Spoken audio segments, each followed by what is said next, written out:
সবার উদ্দেশ্য এক ছিল, কিন্তু পরবর্তীতে এখন কেন সবার মধ্যে এত বিভক্তি তৈরি হয়েছে? মানে আপনি দেখেন যে 5ই আগস্টের আগে সবার কিন্তু উদ্দেশ্য এক ছিল, কিন্তু এখন মানে এক দল আরেক দলের মানে পেছনে লেগে আছে। সব দল একই ছিল, কিন্তু এখন আর সেই জায়গাটা কেন নাই? এটার কারণ ছিল আপা, ওই সময়টাতে সকলের কমন এনিমি ছিল শেখ হাসিনা। ফেসিবাদ ছিল বাংলাদেশের মানুষের মূল লক্ষ্য উদ্দেশ্য, যে ফেসিবাদ থেকে মুক্তি পেতে হবে। এবং যখন মানুষ দুর্দিনে থাকে তখন খুব সফটেড থাকে, যেমন আপনি সবাইকে নিয়ে যেভাবেই হোক আমাদের উদ্ধার করতে হবে। তখনকার মন মানসিকতা ছিল, হাসিনাও বলতো বিএনপি জামাত, মানে গালি দিতে গেলে দুইটা দলের নাম উচ্চারণ করত। আর যারা আমাদের পক্ষের শক্তি, আমরাও বলতাম বিএনপি জামাত ঐক্যবদ্ধভাবে আমাদের এই ফেসিবাদকে তাড়াতে হবে। তার মানে কনসেপ্ট ক্লিয়ার যে আমরা এককভাবে কোনো কিছু অর্জন করতে পারবো না, সম্মিলিত প্রচেষ্টায় আমরা করব। আর শেখ হাসিনাও জানতেন যে তিনি একটা দলকে দমায়ে রাখলে হবে না, দুটাকে একসাথে দমায়ে রাখতে হবে। তো এখন যেহেতু সুদিন এসেছে, স্বার্থবাদী কিছু মানুষ তো সবসময় থাকে লুকায়িত। আপনি যেটা একটু আগে বলার চেষ্টা করছেন যে 5ই আগস্টের আগে কথা বলার মানুষ ছিল খুবই কম, এখন বহুত মানুষ কথা বলে, কিন্তু তারা কথা বলে 5ই আগস্টের পরে। You have to understand that মানে কেস, যে 5ই আগস্টের পরে তো আপনি যে কোনো জায়গায় কথা বলতে পারেন, আপনাকে কেউ গুলি মারছে না, আপনাকে কেউ হুমকি দিচ্ছে না, বিদেশে পালাইয়া থাকতে হচ্ছে না, ফ্যামিলি বাদ দিয়ে আরেকটা রাষ্ট্রে থাকতে হচ্ছে না। এই যে জায়গাটা, এরা আসলে এটা অনুভব করবে না। তো আমরা যখন সেটা করেছি, সেই সময়টা ছিল একটা চ্যালেঞ্জিং, একেবারেই চ্যালেঞ্জিং। আপনার চ্যানেল বহুবার ক্র্যাশ করা হয়েছে, আপনার পেজ নষ্ট করে দেওয়া হয়েছে, এটা তো আমি সাক্ষী। আপনার পেজগুলো উদ্ধার, এখনো অনেক পেজ আছে যেটা উদ্ধার হয়তো করতে পারেন নাই। তো এই যে একটা কঠিন পরিস্থিতিটা ছিল, সেটা আসলে অনুভূতিতে আসলে তারাই বুঝবে যারা সেটা সেই সময় সার্ভাইভ করেছে, বা মানে মানে সেই সময় যারা এটা উপভোগ করেছে, বলতে কষ্টটা সরাসরি দেখতে পেয়েছে তারা। তো আজকের বাংলাদেশের ক্ষেত্রে এই যেহেতু ক্ষমতায় চলে এসেছে এক দল, আর এক দল বিরোধী দল হয়েছে, একে অপরের পিছনে এখন সেই কৃতজ্ঞতা বোধের জায়গাটা আমার মনে হচ্ছে আগের চেয়ে কমে যাচ্ছে, দূরত্ব বেড়ে যাচ্ছে, এবং পাওয়া না পাওয়ার বেদনা শুরু হয়ে গিয়েছে, যেটা আমি মনে করি একজন দেশপ্রেমিক হিসেবে আমাদের মোটেই কাম্য ছিল না।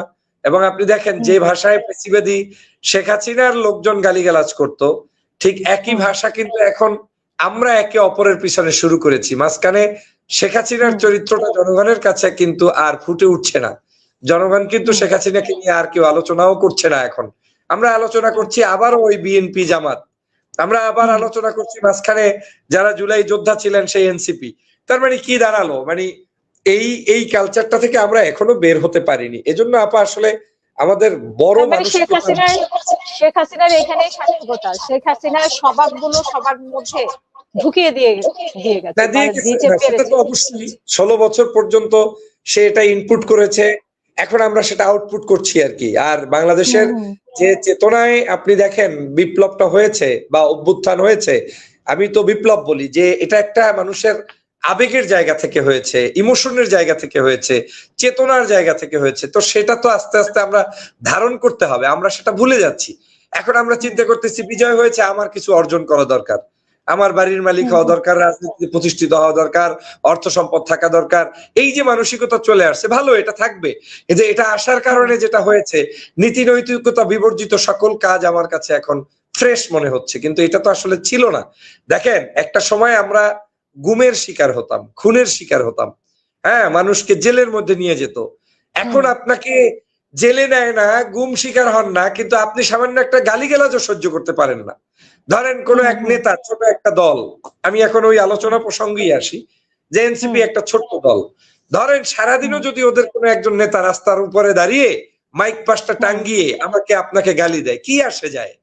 অন্তত গালিটা তো দিয়েছে, এই তো, সে তো আর আমাকে গুম করে নাই, খুন করে নাই, বাসা থেকে কেড়ে নিয়ে আমাকে হত্যা করে শেষ করে দেয় নাই। তো সামান্য একটা গালি আমরা আজকে সহ্য করতে পারছি না। আর গত 16 বছর আমরা গুম খুন সহ্য করছি, দেশনেত্রী বেগম খালেদা জিয়া জেলের মধ্যে ছিল, চিকিৎসার অভাবে পড়েছিল, রাজনীতিতে জামাতের নেতৃবৃন্দ ফাঁসির কাস্টে ঝুলেছে, এত কিছু তখন সহ্য করতে পারলা তোমরা, আর এখন সামান্য গালিগালাজ সহ্য করা যায় না। যদিও আমি এই গালিগালাজকে প্রুফ করছি না, কিংবা এটার পক্ষে নই যে সব সময় সব কথা আপনাকে অযাচিত ভাবে বলতে পারলেই আপনি জাতীয় বীর হবেন, আমি সেটা বিশ্বাস করি না। কখনো কখনো রাজনীতিতে চুপ থাকাও রাজনৈতিক আর্ট, কখনো কখনো রাজনীতিতে হুঙ্কার ছাড়াও রাজনৈতিক আর্ট। যেমন আমাকে অনেকেই প্রশ্ন করেন যে ভাই আওয়ামী লীগের আমলে আপনি খুব হুঙ্কার ছাড়তেন, এখন কেন চুপ? তা আমি বলি ভাই এখন কার বিরুদ্ধে বলবো? আমার উদ্দেশ্য যেটা ছিল সেটা তো সফল হয়েছি। ফ্যাসিবাদের পতন হয়েছে আলহামদুলিল্লাহ। এখন একটু সবাই মিলে শান্তিতে থাকুন, একটু আরামায়েশ করুন, একটু প্রত্যেককে একটু রিল্যাক্সেশনের টাইম দিন। আবার যদি আমরা সেই একই স্টাইলে এবং এবং দেশের জন্য কাজ করি সবাই মিলে, দেশের কোন জায়গাটাতে কাজ করা দরকার অবশ্যই করা সবাই উচিত, মিলে অবশ্যই করা উচিত, অবশ্যই করা উচিত। রাজনীতিতে এপার্ট ওপার্ট থাকবেই। যেমন আমি বিএনপি করেছি, একটা আপনার সাথে যতগুলো টকশো করেছি, মনে হয় today is my first talk show when I am Jamaat, right? এর আগে তো আমি তো জামাত, হ্যাঁ, বা 2-3টা টকশো জামাত অবস্থায় আপনার সাথে করেছি, বাট এর আগে তো আমি বিএনপি অবস্থায় আপনার সাথে করেছি। তো কে কার শত্রু? কে কার শত্রু? তো আইডেন্টিটির বিষয়টা ভিন্ন জিনিস। মানুষ রাজনীতিতে পরিবেশের কারণে, বাস্তবতার কারণে পরিবর্তন হয়, দেশের কারণে হয়, হ্যাঁ, নিজের বিশ্বাসের কারণে হয়। তো কিন্তু আমরা তো সবাই এক, আপনি আমি আমরা সবাই এক। সেই জায়গা থেকে আমি বলছি যে আমাদের মাঝে মাঝে সহনশীল আচরণ করা, চুপ থাকা, এটাও একটা আর্ট, এটাও একটা সৌন্দর্যতা। যেমন আমি যেটা মনে করি, সরকার এসেছে, তার প্রতিবাদ আমার করতে হবে। কোনটা করতে হবে? যেটা আমি চাই। যেমন আমি সংস্কার নিয়ে প্রতিবাদ করতে পারবো, কিন্তু আমি ব্যক্তিগতভাবে তারেক রহমানকে গালিগালাজ করার দরকার নাই তো। তিনি প্রধানমন্ত্রী হয়েছেন, তাকে কাজ করতে আমি সুযোগ দেই, তিনি তার মতো কাজ করুক, বিরোধী দল তার কাজ শো করুক, কিন্তু at the same time, right, at the same time 6 মাসে কি 6 মাসে একটা দল কি ফেসিবাদী হয়ে উঠতে পারে কিনা, এমন প্রশ্ন কিন্তু এখন দেখা দিয়েছে। যেভাবে এনসিপি ফেসিবাদী সরকার বলছে, এবং এই ফেসিবাদীর কারণে তাদের থাকতেই দেওয়া হবে না। আমি আপা এটা স্পষ্ট বিশ্বাস করি না যে ফেসিবাদ বিএনপি এখনই হয়ে গিয়েছে। তবে ফেসিবাদের পথে না হাঁটে এজন্য বিরোধী মতের মানুষরা সতর্ক করছে। যেমন আমরা ফেসিবাদের এগুলা আমিও কষ্ট পাই অনেক সময় যখন শুনি এখনকার চাইতে আগেও মানে ভালো ছিলাম, এই কথাগুলো। কিন্তু তার মানে তুমি আগে যে ভালো ছিলা, তুমি আগে ছিলাই না, তুমি তো দেখোই নাই আয়নাঘর কাকে বলে, গুম কাকে বলে, খুন কাকে বলে, ক্রসফায়ার কাকে বলে, এইসব ফালতু কথা। এগুলা আসলে রাজনৈতিক ভাষা হতে পারে না যে আমরা ফেসিবাদ বলতে কি, আপনি এখন পর্যন্ত কি সেই র্যাবের ক্রসফায়ার, আপনি আওয়ামী লীগের আমলে আওয়ামী লীগের কমিশনারকে যে হত্যা করলো, মনে আছে আপনার নিশ্চয়ই? এক মেয়ে মা তারা ফোনে লাইভে শুনতে পাচ্ছে যে তার বাবা কমিশনারকে হত্যা করছে, এসকে সিনহাকে হত্যা করছে, এম ইলিয়াস আলী গুম হয়ে গিয়েছে, আমাদের এই যে মীর কাসেম আলীর সন্তান আরমান, আমান আল আজমি, গোলাম আজমের সন্তান, এরা আয়নাঘরের সাক্ষী।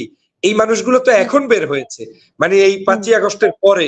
কিন্তু আমি মনে করি না যে সেই পর্যায়ে চলে গিয়েছে।